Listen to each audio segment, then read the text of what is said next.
ফুল নেবে না অশ্রু নেবে, ফুল নেবে না অশ্রু নেবে, ভেবে হই আকুল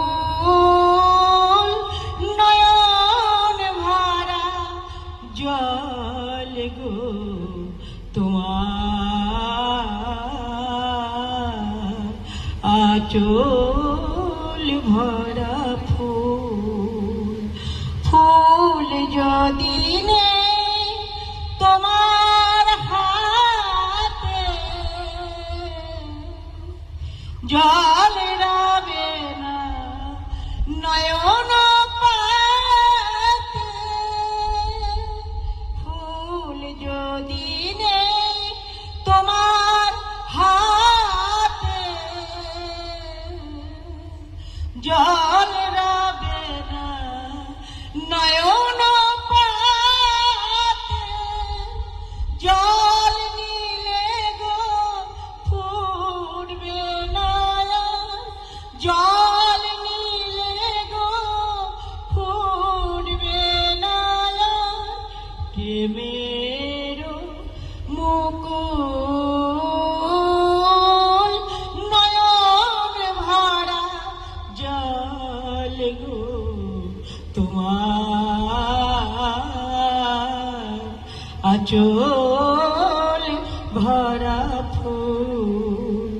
মালা যখন গাথো তখন পাওয়ার যে জাগে, মোর বিরহে কাঁদো যখন, মোর বিরহে কাঁদো যখন, আরো ভালো লাগে পাওয়ার যে জাগে। তোমায় যদি হারাই,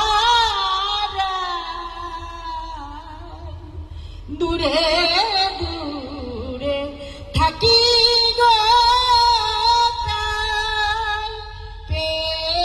তোমায় যদি হারাই,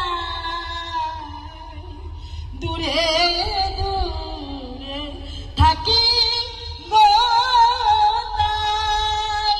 ফুল ফোটায় যায় গো চলে, ফুল ফোটায় যায় গো চলে, চঞ্চল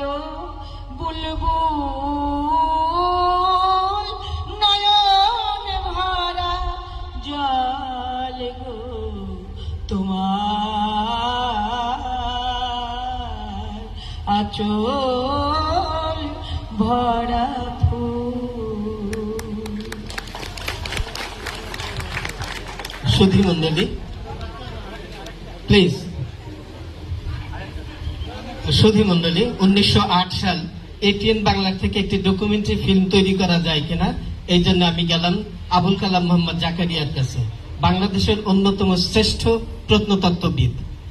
তখন তার বয়স 90 উত্তীর্ণ। উনি কাজ করছেন নজরুলের উপরে, যে ফরাসি ভাষায় নবাব সিরাজউদ্দৌলার উপরে যে ডকুমেন্ট আছে সেটা নিয়ে বই লিখবার জন্য 97 বছর বয়সে উনি এই বইটি প্রডিউস করেন, যেটা প্রথমা প্রকাশ করে।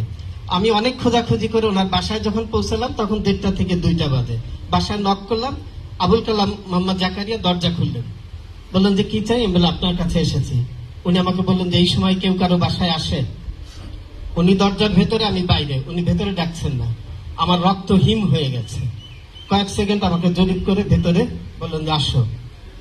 আঙুল দিয়ে দেখালেন একটা আসনে বসবার জন্য। আমার সব আউলে গেছে, আমি কি বলবো বুঝতে পারছি না। অত বড় ম্যাগনেটিক পার্সোনালিটি, দুর্দান্ত। তো যাই হোক, উনি বললেন বাড়ি কোথায়? আমি বললাম ফরিদপুর। বললো ফরিদপুর। উনি পাকিস্তান আমলের আইসিএস এবং সচিব। বললেন যে মহেশ মন্দির চেনো? আমার তখন ব্রেন কাজই করতেছে না। তা বললো যে মোহন মিয়া, লাল মিয়া, তারা মিয়া। আমি নিশ্চয়। তারপরে তিনি 1.5 থেকে 2 ঘন্টা বয়ান ঝাড়লেন। এবং শেষে এত আতিথ্য দেখালেন, উনি নিজে হাতে যে